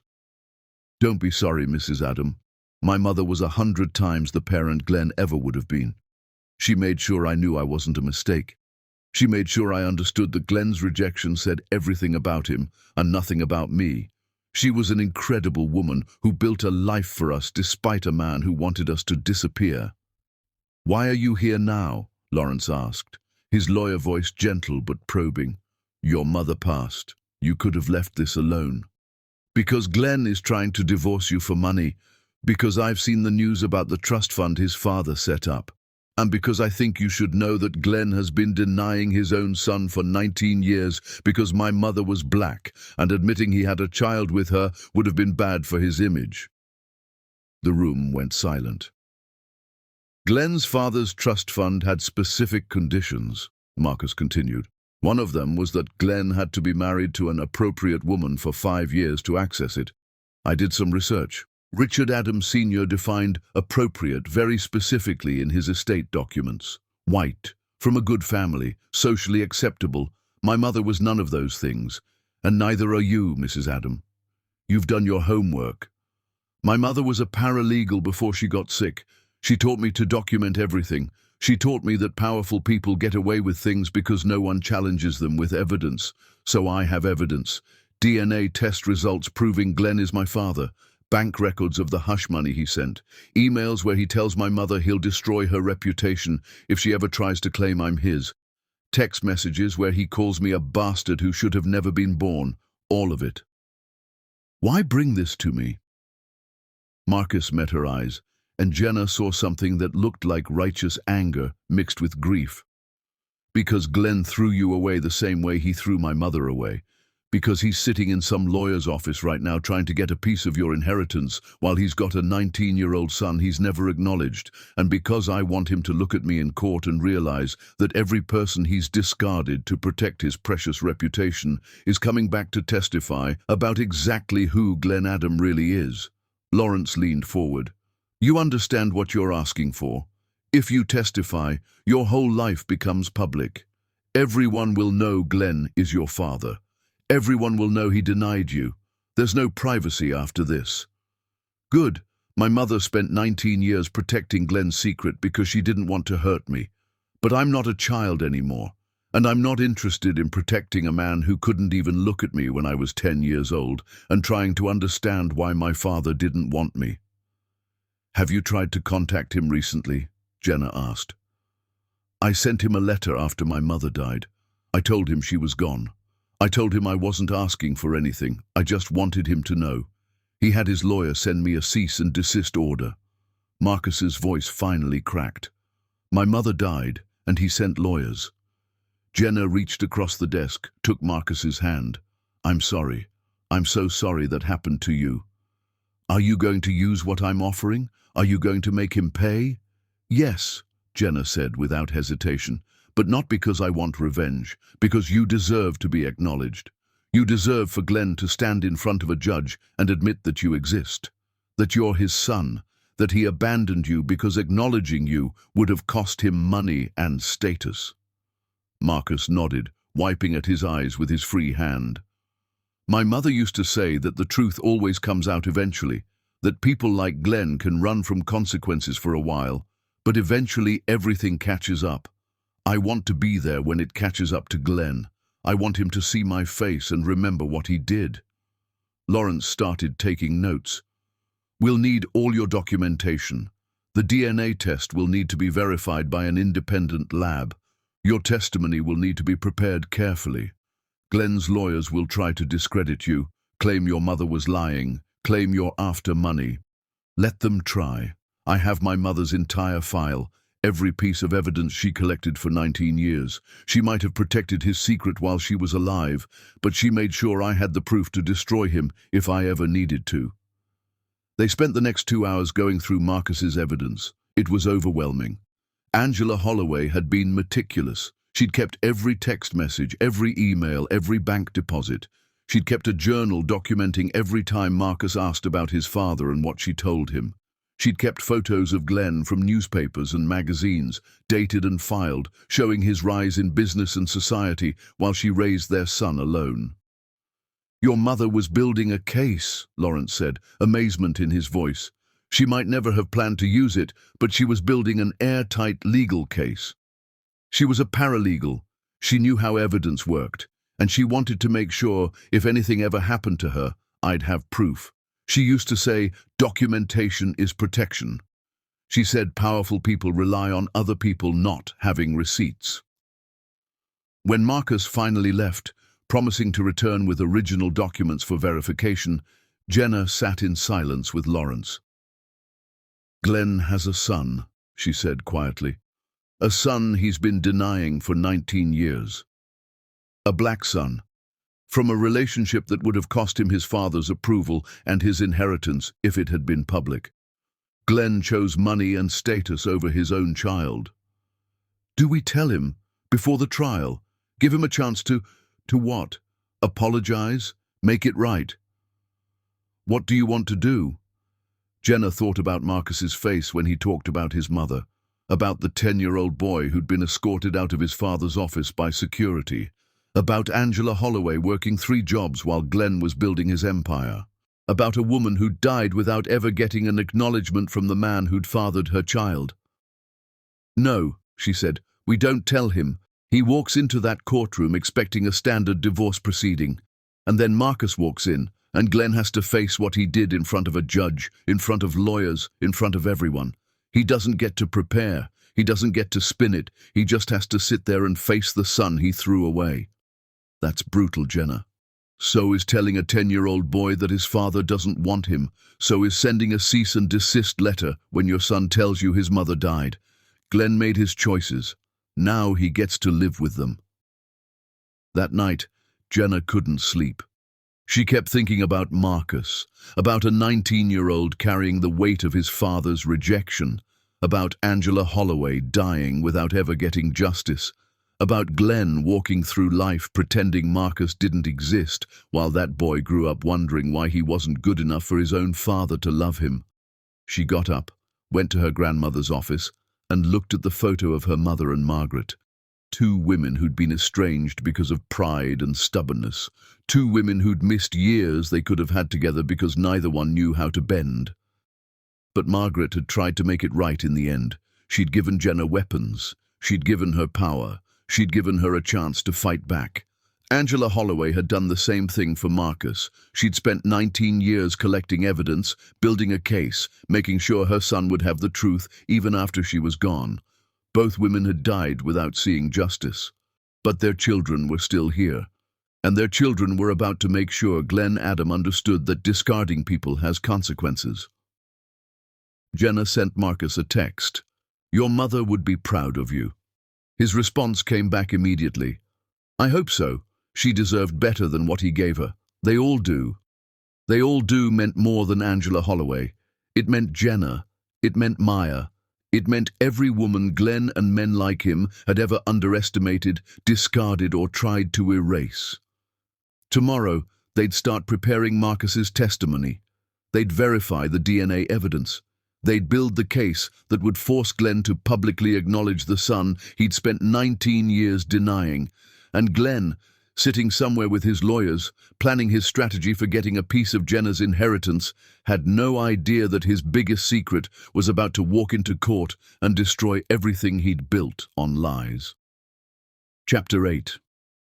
The Courtroom Resurrection. The courtroom was packed, which almost never happened for divorce proceedings. Word had gotten out somehow. Maybe Glenn's lawyers had leaked information, trying to build public sympathy. Maybe reporters had smelled blood in the water. Either way, the gallery was full of people who'd come to watch a billionaire's divorce turn into a spectacle. Glenn sat at his table looking confident. He'd lost weight. He'd changed his suit style. He was trying to look humbled, sympathetic, like a man who'd made an honest mistake and was trying to make it right. Richard Browning sat beside him, though he looked significantly less comfortable than Glenn did. The attempted bribery of Maya had shaken him, but he was still here, still fighting. Jenna sat at her table with Lawrence Kincaid and a team of 3 other lawyers. She wore a navy suit, her hair pulled back, looking calm and professional. Inside, her heart was racing. Judge Hawthorne entered, and everyone rose. She'd read the preliminary filings. She knew this wasn't going to be a standard proceeding. She sat, arranged her papers, and looked directly at Glenn. "Mr. Adam, I've reviewed the new evidence presented by Mrs. Adams' legal team. The allegations are serious. Before we proceed, I want to give you an opportunity to address them. Did you know about your father's trust fund when you filed for divorce?" Richard Browning stood. "Your Honor, my client—" "I asked Mr. Adam directly, Counselor. Mr. Adam, did you know?" Glenn stood slowly. He'd practiced this. Jenna could see it, the slight hesitation, the careful vulnerability in his expression. "Your Honor, I was informed of the trust fund's existence by my father's estate attorney, but the trust was one factor among many complex personal decisions. My marriage had been troubled for some time." "When were you informed of the trust fund's conditions?" "Several months before I filed for divorce. How many months? Glenn shifted his weight. Approximately 8 months, Your Honor. And in those 8 months you attended marriage counseling with your wife? No, Your Honor. You discussed your concerns with your wife? Not explicitly. So you were informed that you could access $20 million by divorcing your wife, and you spent 8 months planning to do exactly that without ever informing her of the financial incentive. Is that accurate?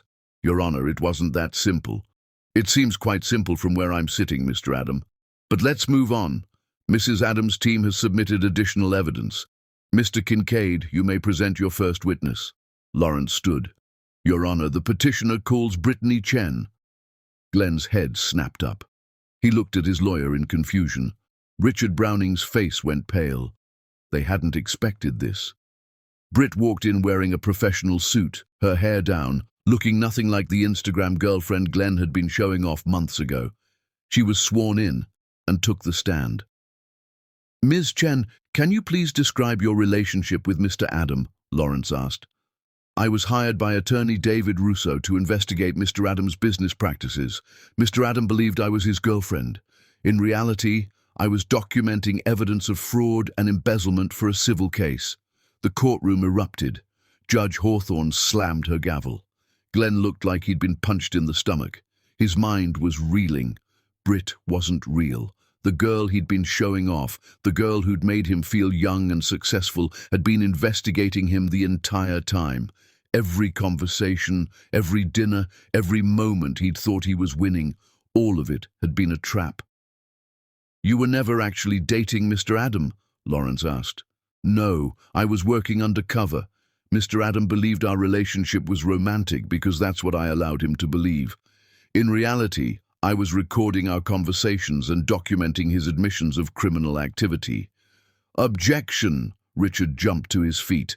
This testimony is prejudicial and irrelevant to divorce proceedings.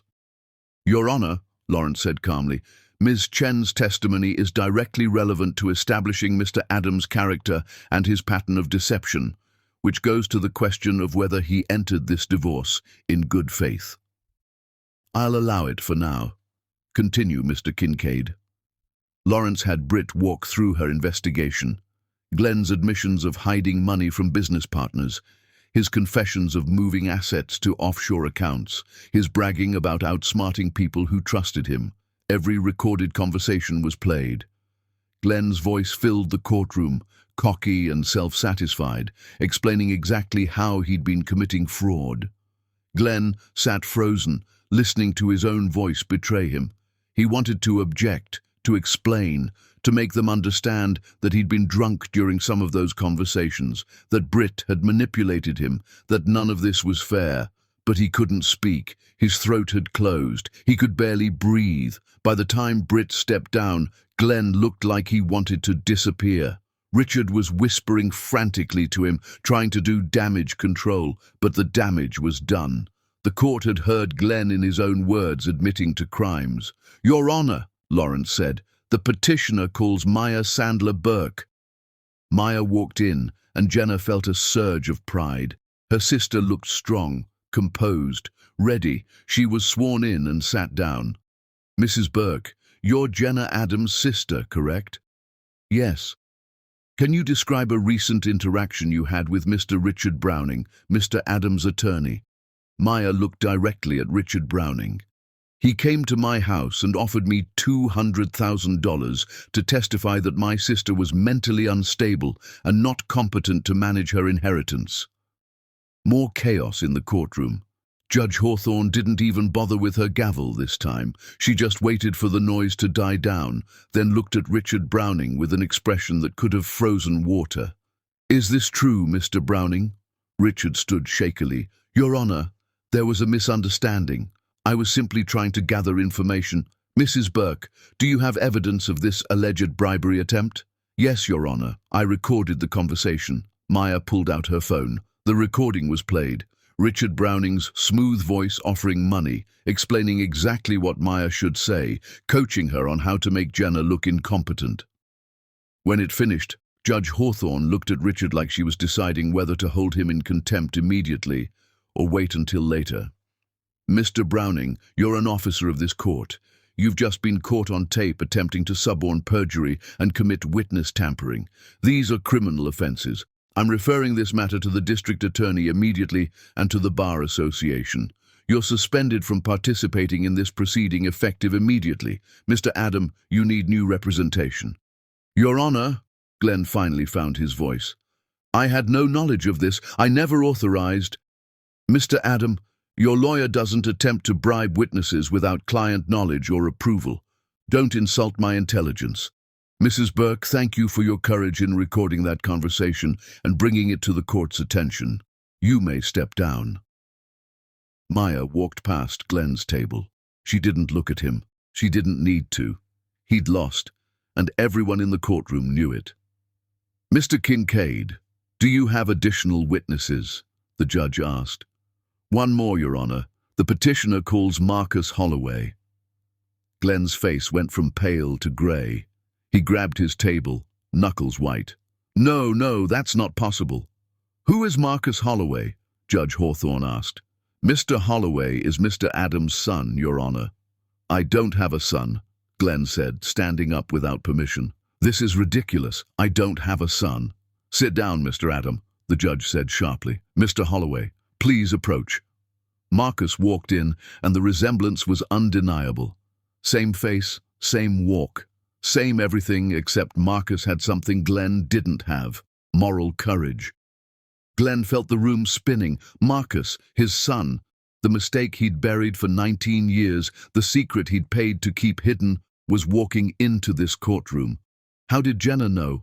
How did she find him? This couldn't be happening. This was his worst nightmare, materializing in front of cameras and reporters, and a judge who already hated him. Marcus was sworn in and took the stand. Mr. Holloway, you claim to be Mr. Adams' son? I am Mr. Adams' son. I have DNA evidence to prove it. And Mr. Adam has never acknowledged you. No, Your Honor. My father has denied my existence for 19 years. He sent money to keep my mother quiet. He's threatened legal action if we ever went public. When I was 10 years old, he had security escort me out of his office, and when my mother died last year, he sent me a cease and desist letter. Glenn sat in silence for a long moment. His whole life was collapsing in real time. Inside his mind, everything was screaming. This couldn't be happening. Marcus, his son, the mistake he'd buried for 19 years, was sitting 15 feet away, telling a judge about the cease and desist letter. Britt, the girl he'd shown off to his friends, the girl who'd made him feel young and powerful, had been recording him the entire time. His own mother's racism was on tape. The trust fund his father created specifically to get rid of Jenna was now public record. Every secret, every lie, every calculation he'd made to protect his image was being stripped away in front of cameras and reporters. He felt his throat closing. His hands were shaking so badly he had to grip the table to hide it. This was supposed to be a simple divorce, a clean exit. He'd practiced the speech. He'd done everything right. How had it all gone so catastrophically wrong? He looked at Jenna and finally understood. She'd been 10 steps ahead the entire time.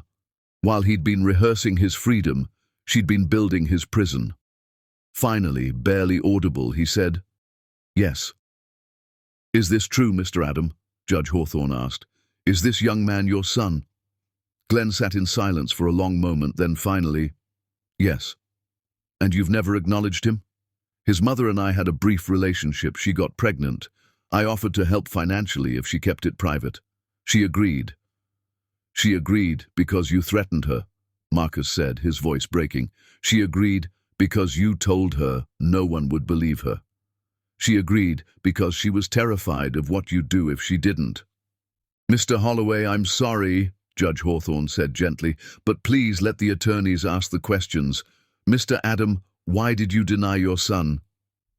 Glenn looked at Jenna for the first time, really looked at her.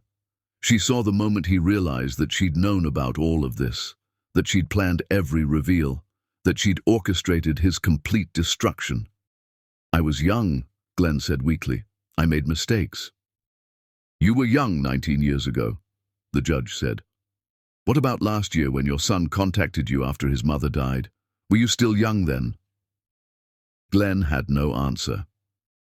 Your Honor, Lawrence said, Mr. Adams' pattern is clear. He abandons people when it's financially convenient. He denied his son because a black child would have cost him his inheritance. He divorced my client after learning about her inheritance, but before it was finalized, hoping to claim community property rights.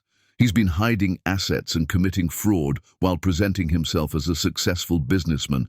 He attempted to have his lawyer bribe a witness to commit perjury. Glenn Adam is not a victim of bad timing. He's a calculating fraud who's been caught. Judge Hawthorne looked at Glenn with something close to disgust. Mr. Adam, in 20 years on the bench, I have never seen such a comprehensive display of bad faith, deception, and moral bankruptcy. You divorced your wife to access a racist trust fund while she was days away from inheriting a fortune. You've denied your own son for 19 years to protect your image. You've committed business fraud, and you've attempted to suborn perjury through your attorney. Your Honor, I can explain. I don't want to hear it. Here's my ruling.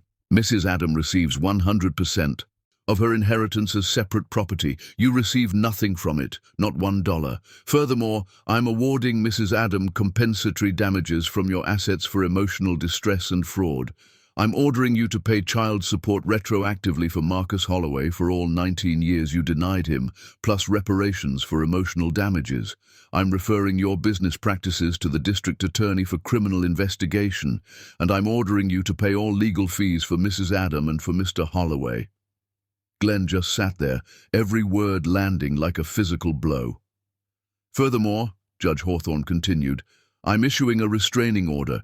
You're not to contact Mrs. Adam, Mrs. Burke, Ms. Chen, or Mr. Holloway. Any violation will result in immediate incarceration. This divorce is granted. Mrs. Adam is free. You, Mr. Adam, are going to spend the foreseeable future dealing with the consequences of every terrible decision you've made. We're adjourned. The gavel came down with a finality that seemed to echo forever. Jenna stood slowly. Marcus was leaving the witness stand, looking shell-shocked. She walked over to him, put her arms around him, and he broke down crying. 19 years of rejection, of wondering why he wasn't good enough, of watching his father pretend he didn't exist. It all came out in sobs that shook his whole body. You were always good enough, Jenna whispered. He was never good enough for you. Glenn tried to leave through a side door, but reporters were everywhere. His life was over, not just the divorce, everything. His business would be investigated. His reputation was destroyed. His son, the son he'd denied, was embraced by his ex-wife in front of everyone while Glenn slunk away alone.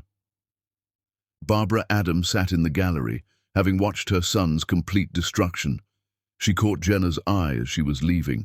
There was no hatred there, just a hollow recognition that this was exactly what Margaret Sandler had planned, a reckoning so complete that there was no recovery. Outside the courthouse, Jenna stood with Lawrence, Maya, Britt, and Marcus, a family built from the wreckage Glenn had left behind. What happens now? Marcus asked. Now? Jenna looked at the young man who shared Glenn's face, but none of his character. Now we build something better than what Glenn tried to destroy. All of us. Chapter 9. The Empire Decision. The offer sat on Jenna's desk like a test she wasn't sure how to answer. Glenn's assets, liquidated. His company, his properties, his cars, his art collection. Everything being sold to pay the judgment against him. The total came to $43 million after legal fees and penalties. The court had ordered it all paid to Jenna and Marcus as restitution. Lawrence had presented the paperwork with his typical efficiency, but then he'd said something that stuck with her. This is more money than most people see in a lifetime. But for you, it's pocket change compared to your inheritance. You could donate it, you could burn it, you could give it to Glenn's victims. This is about what you want your legacy to be. Legacy. The word haunted Jenna. She stood in her grandmother's private office, looking at the photo of Margaret and her mother, two women who'd let pride destroy their relationship, two women who'd both died with regrets they couldn't fix.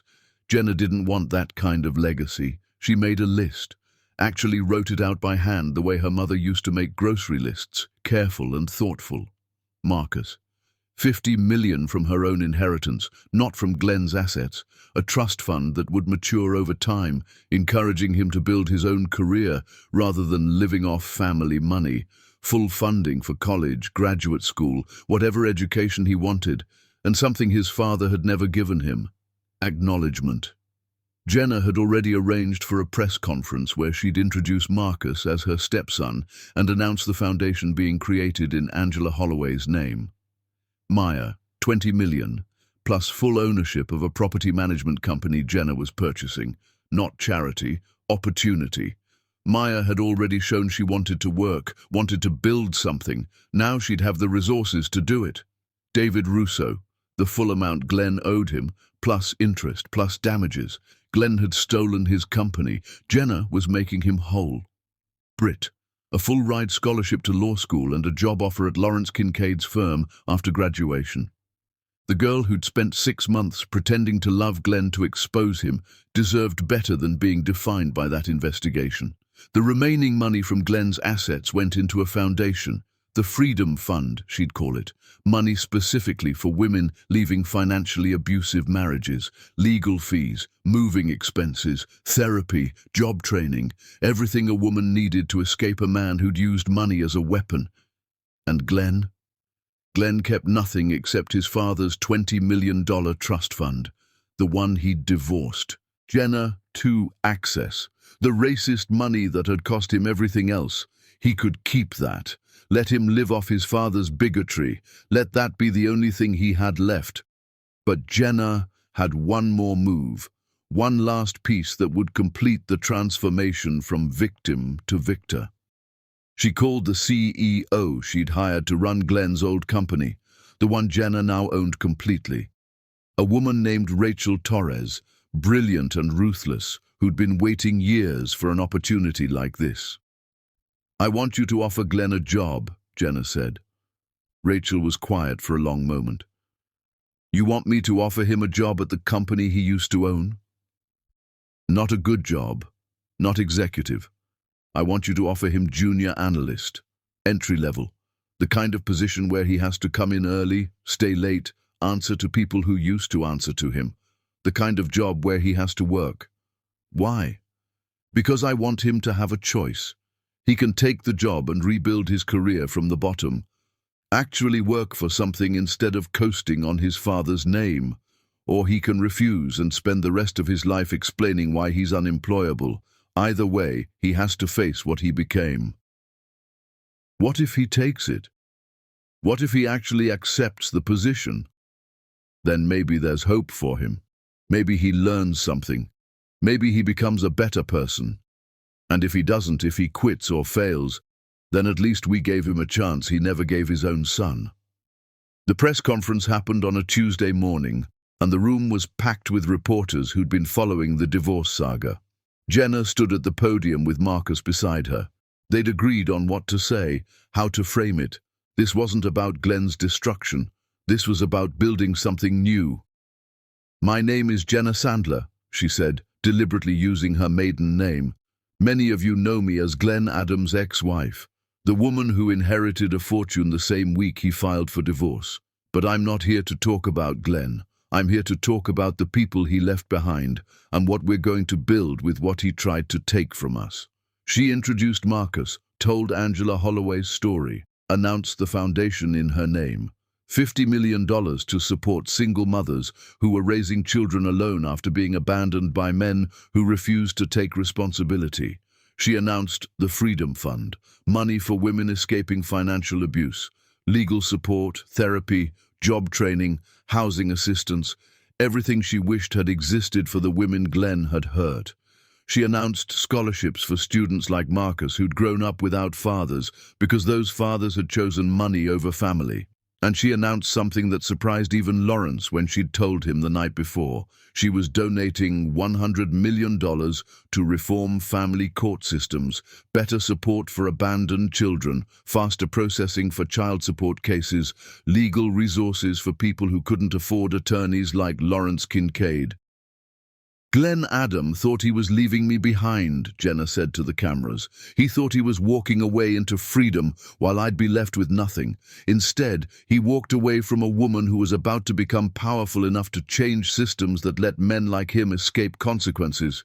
He walked away from a woman who was about to have the resources to make sure other women don't suffer the way his victims suffered.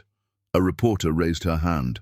"Mrs. Adam, do you have any message for your ex-husband?"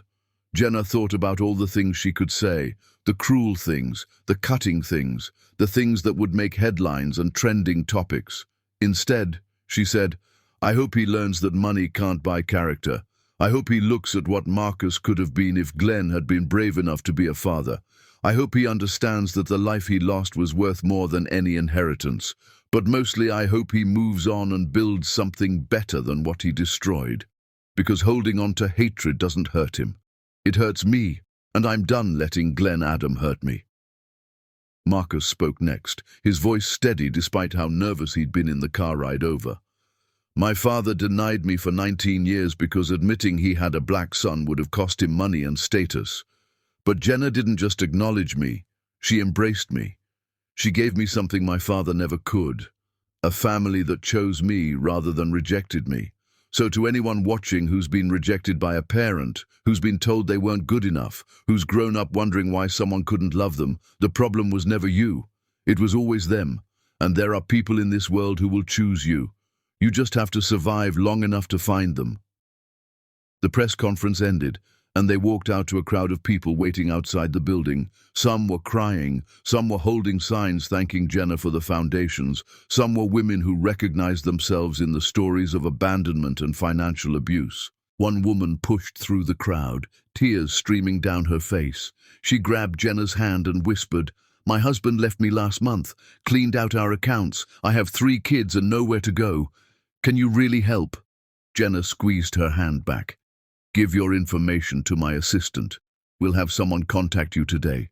You're not alone anymore." The woman sobbed and held on for a moment longer before security gently moved her back. But Jenna saw dozens more faces just like hers. Women who'd been left behind. Women who'd been told they were nothing without their husbands. Women who were one emergency away from losing everything. This was why Margaret had left her the fortune. Not for revenge, for this, for the power to catch people when they fell. Later that night, Jenna sat in her new office, not her grandmother's, but one she'd designed herself. Modern, comfortable, with photos of her mother, her sister's kids, and one new addition, a picture of her and Marcus at the press conference, both of them smiling despite everything that had led them there. Lawrence called with updates. Rachel Torres called. Glenn accepted the job offer. Starts Monday. Junior analyst. And there's more. Richard Browning's case concluded today.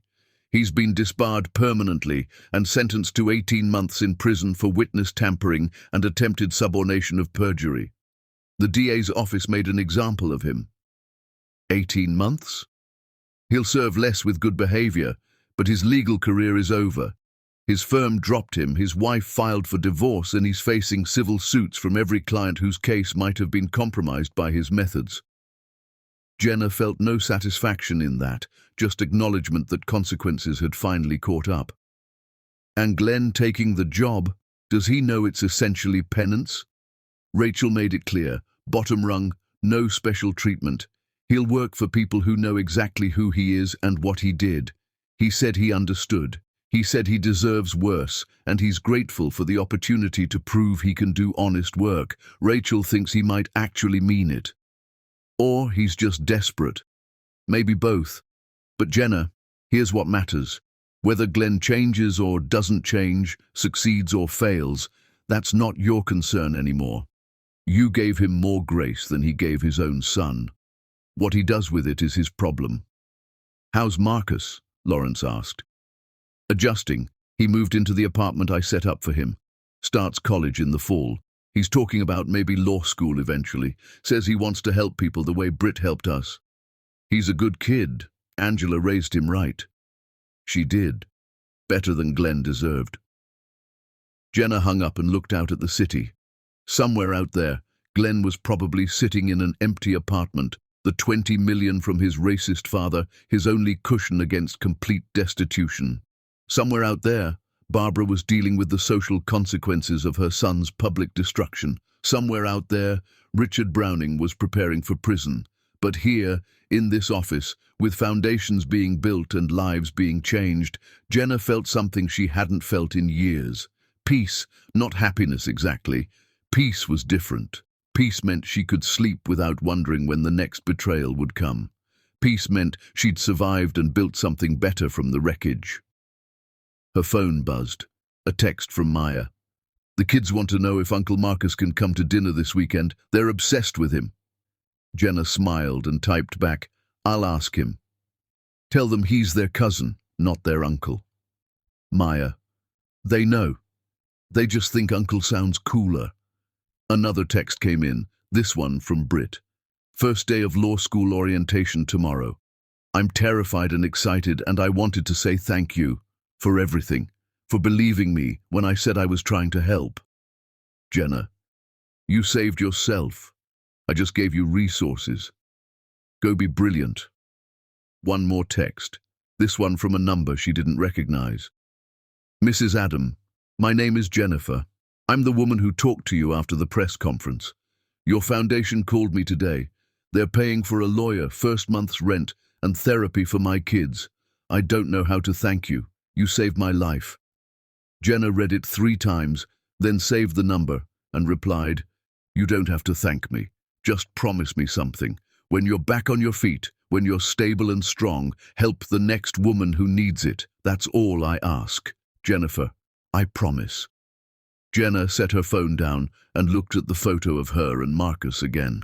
Glenn had tried to throw them both away, tried to pretend they didn't exist or didn't matter, but they'd found each other in the wreckage he'd left behind, and together they were building something he'd never understand. A family based on choice instead of obligation, an empire based on helping people instead of exploiting them. Margaret Sandler had left her granddaughter a weapon. Jenna had turned it into a shield for everyone Glenn and men like him had ever hurt, and that, she thought, was the best revenge of all. Not destroying Glenn. That had been necessary, but it wasn't the victory. The victory was this, using his betrayal as fuel to build something so powerful, so good, so transformative, that his absence became the catalyst for change he'd never been brave enough to create himself. Glenn had wanted freedom. He'd gotten it. Freedom from his marriage, from his responsibilities, from everyone who'd ever expected him to be better than he was. But Jenna had gotten something better than freedom. She'd gotten power, and she was using every bit of it to make sure the next woman who got divorced by a coward had resources Glenn had tried to deny her. Tomorrow she'd meet with the Freedom Fund team. Next week she'd visit the first Angela Holloway Scholarship recipients. Next month she'd testify before Congress about family court reform. But tonight, she'd sit in her office and remember the woman she'd been when Glenn delivered his freedom speech. The woman who'd believed she was losing everything. The woman who'd had no idea she was about to gain more than she'd ever imagined. That woman was gone. In her place was someone stronger, someone wealthier, someone who'd looked at betrayal and decided it would be the beginning of her story, not the end. Glenn Adam had filed for divorce to free himself.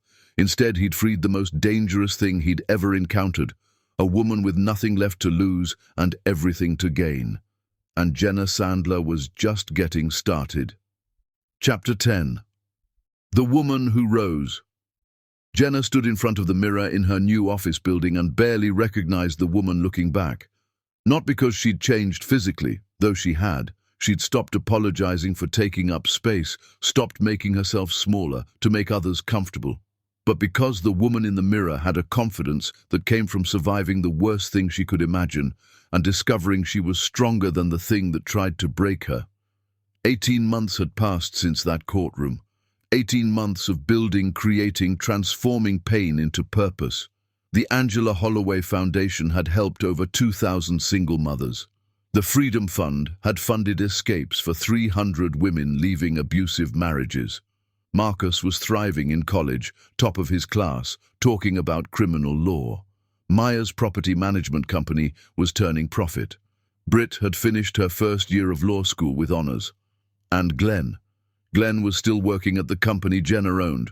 Rachel Torres reported that he showed up every day, did his work quietly, kept his head down.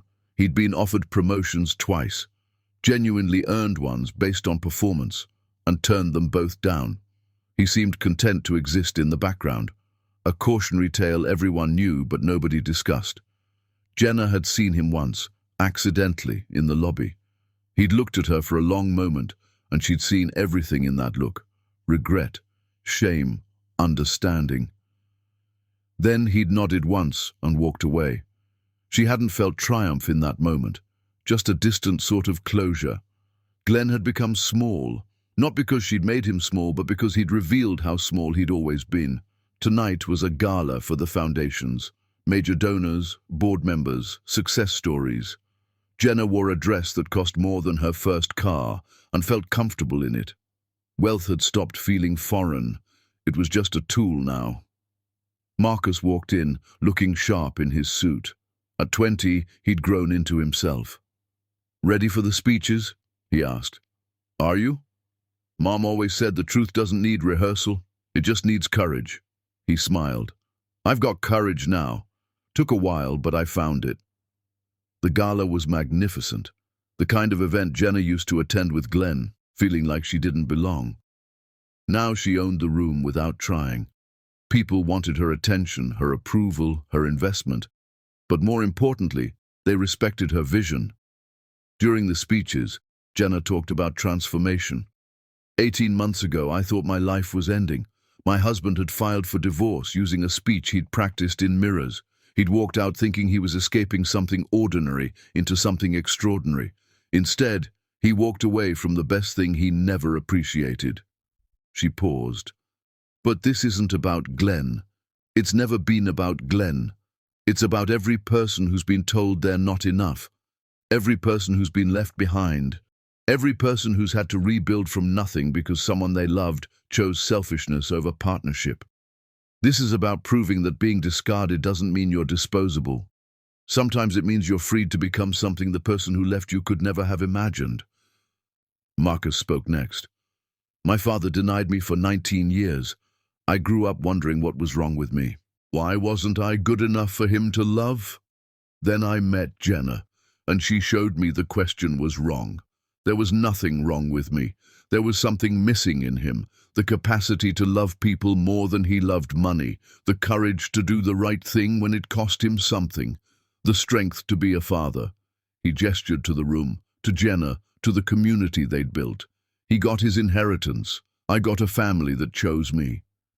After the speeches, people lined up to talk to Jenna. Success stories. Women who'd used the Freedom Fund to escape. Single mothers whose children had Angela Holloway scholarships. Men who'd been inspired to do better after hearing Marcus's story. After everyone left, Jenna stood on the balcony overlooking the city. Maya joined her, both sisters quiet for a moment. "Do you ever wonder what would have happened if Glenn hadn't left?" Maya asked. "Sometimes. But then I realize I'd probably still be making myself smaller, still be apologizing for existing, still be trying to be enough for someone who'd already decided I wasn't. Kevin called me last week, said he made a mistake, asked if we could try again." Jenna looked at her sister. "What did you say?" "I said I'm not interested in being someone's second choice. I'm not interested in being the woman he comes back to when his exciting new life turns out to be boring. I'm building something now. He can watch from wherever he ended up, but he can't be part of it." "Good." They stood together, two women who'd been left behind, and decided being left was the best thing that could have happened to them. Jenna's phone buzzed. A text from an unknown number. "Congratulations on the gala. It looked beautiful. Everything you've built is beautiful. G. Glenn." Watching from whatever small life he'd constructed from the ruins of his arrogance. She deleted the message without responding. He didn't get access to her anymore.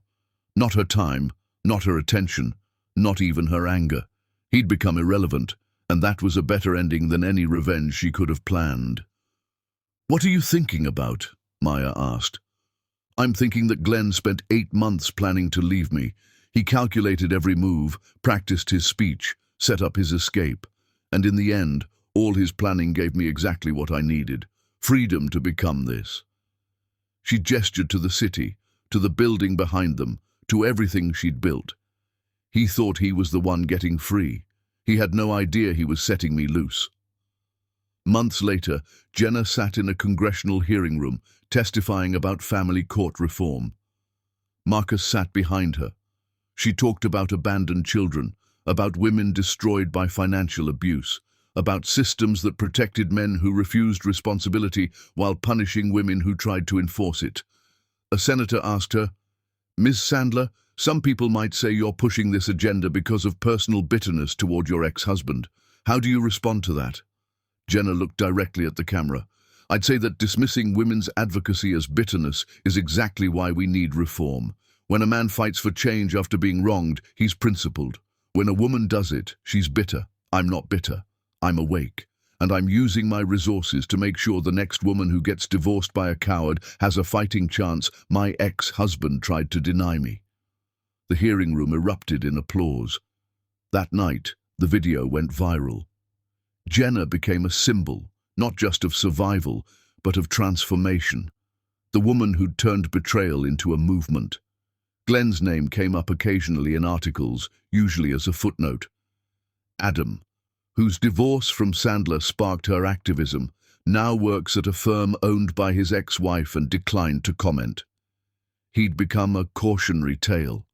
The man who divorced a fortune. The father who denied his son. The husband who practiced his freedom speech while his wife was about to inherit billions. And Jenna. Jenna had become something he'd never expected. Not just wealthy, not just powerful. She'd become the woman who took his worst act and transformed it into her greatest achievement. She stood in her office late one night, looking at the photo from that first press conference. Her and Marcus, both of them uncertain but determined. They looked so young in that photo, so unaware of everything they were about to build. Now Marcus was in law school, interning with Lawrence Kincaid, preparing to fight for children like him who'd been abandoned. Maya's company was expanding. Britt was graduating law school next month. The foundations were helping thousands, and Glenn was living off his father's racist money, working a job where everyone knew his story, existing in the shadow of what he'd thrown away. Jenna didn't think about him often anymore. When she did, it was with something close to indifference. He'd become background noise in a life that had grown too loud, too bright, too important for him to matter. She looked at her reflection one last time. The woman looking back wasn't the woman Glenn had left. She was someone entirely new, someone forged in betrayal and refined in victory, someone who'd learned that the opposite of love wasn't hate. It was indifference mixed with purpose. Glenn Adam had filed for divorce to free himself. Instead, he'd freed the most dangerous thing he'd ever encountered, a woman with nothing left to lose, everything to gain, and the resources to change the world. And Jenna Sandler had changed it. One foundation at a time, one woman at a time, one life at a time. She walked out of her office into the night, leaving the lights on behind her.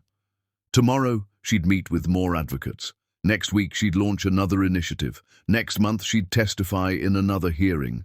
But tonight, she'd go home and celebrate something Glenn would never understand. She'd survived him. More than that, she'd become legendary because of him. The man who'd practiced his freedom speech in mirrors had no idea he was releasing a woman who would make sure no one would ever forget his name. Not as the man who got away, but as the man who lost everything by not understanding what he had. And somewhere in the city, Glenn Adam probably lay awake, wondering how the woman he'd dismissed had become unstoppable while he'd become invisible. But Jenna didn't wonder about Glenn at all anymore. She had empires to build, lives to change, and a future so bright that her past with him looked like nothing more than a prologue to a story he was never important enough to finish.